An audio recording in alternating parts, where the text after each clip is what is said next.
ಸ್ವಾತಂತ್ರ್ಯ ಸಂಗ್ರಾಮದ ಫಸ್ಟ್ ಧ್ವಜವಾಗಿ ಅನ್ನಿ ಬೆಸೆಂಟ್ನವರು ಇದು ಫ್ಲಾಗ್ ಮಾಡಿದ್ದು. ಮಧ್ಯದಲ್ಲಿ ದೊಡ್ಡ ಚಕ್ರ ಇದನ್ನು ನಂತರ ಗಾಂಧೀಜಿಯವರು ಅದನ್ನು ಚೇಂಜ್ ಮಾಡಿ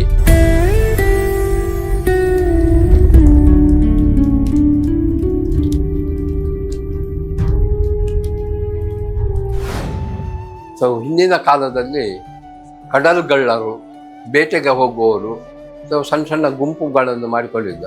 ಅವರ ಹೆಗಲ ಮೇಲೆ ಇದು ಗಿಡುಗ ಹಕ್ಕಿ ಅಥವಾ ಯಾವುದಾದ್ರು ಹಕ್ಕಿಗಳನ್ನು ಇದು ಹಾಕಿ ಅದನ್ನು ಸಾಕುವ ಹಕ್ಕಿಗಳನ್ನು ಹಾಕಿ ಇದು ಮಾಡ್ತಾಯಿದ್ರು. ಸೊ ಅದನ್ನು ನೋಡಿದ ಕೂಡ ಇವರು ಇಂಥ ಗುಂಪಿನವರು ಇಂಥ ಇದು ಅಂತೇಳಿ ಇದು ಮಾಡ್ತಾರೆ. ಸೊ ಅಲ್ಲಿಂದ ಧ್ವಜ ಆಮೇಲೆ ಇದು ಚೂಪು ರಹಿತ ಈಟಿಗಳನ್ನೆಲ್ಲ ಇಟ್ಕೊಂಡಿದ್ದಾರೆ, ಬೇರೆ ಬೇರೆ ವಿಧದ ಇದು ಆ ರೀತಿಯಲ್ಲಿ ಇದು ಮಾಡ್ತಾಯಿದ್ರು. ಈಗಲೂ ನೀವು ದೇವಸ್ಥಾನದ ರಥೋತ್ಸವ ಅಥವಾ ಏನಾದರೂ ರಾಷ್ಟ್ರಪತಿ ಪ್ರಧಾನಮಂತ್ರಿ ಎಲ್ಲ ಬರುವಾಗ ಎದುರಿಗೆ 2 ಜನ ಬೆಳ್ಳಿಯ ಕೋಲ್ಗಳನ್ನು ಹಿಡ್ಕೊಂಡಿರ್ತಾರೆ, ನೋಡಿದ್ದೀರಾ? ಸೊ ಇದು ಅವರಿಗೆ ತೋರುವ ಗೌರವ. ಸೊ ಹಾಗಾಗಿ ಇದು ಮಾಡ್ತಾ ಇದ್ದಾರೆ.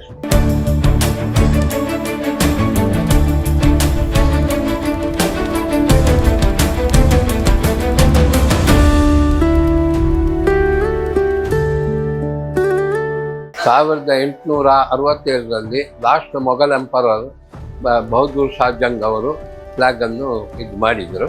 ಅದು ಮಾಡಿ ಚಾಚಾ ಟೊಪ್ಪಿ ಅವರ ಎಲ್ಲ ಕೈಯಲ್ಲಿ ಕೊಟ್ಟರು. ಯಾಕಂದರೆ ಅದು ಭಾರತದ ಸ್ವಾತಂತ್ರ್ಯ ಸಂಗ್ರಾಮದ ಫಸ್ಟ್ ಧ್ವಜವಾಗಿ ಪರಿಗಣಿಸಿತು. ಆನಂತರ ಸಿಸ್ಟರ್ ನಿವೇದಿತಾ ಅವರು ಫ್ಲಾಗನ್ನು ಮಾಡಿದರು. ಅನ್ನಿ ಬೆಸೆಂಟ್ನವರು ಇದು ಫ್ಲಾಗ್ ಮಾಡಿದ್ದು, ಇದು ಹೋಮ್ ರೂಲ್ ಚಳವಳಿಗೆ ಮಾಡಿದ ಫ್ಲ್ಯಾಗು.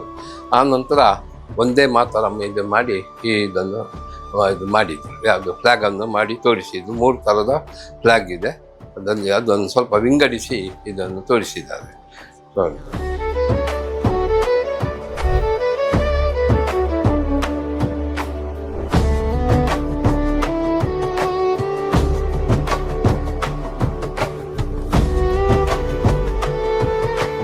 ಆನಂತರ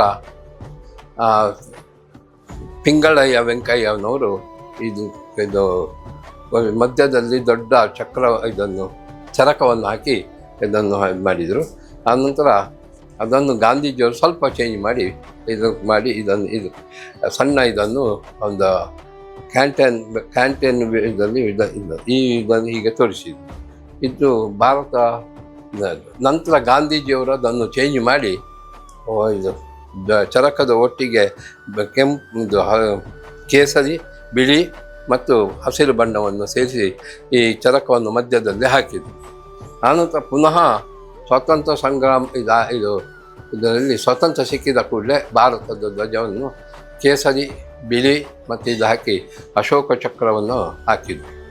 ಇದು ಭಾರತ ದೇಶದ ಇದು ಧ್ವಜಗಳು ಹೇಗೆ ಆರಂಭಗೊಂಡವು ಅಂತ ಇದಕ್ಕೆ ಇದು ಮಾಡಿ.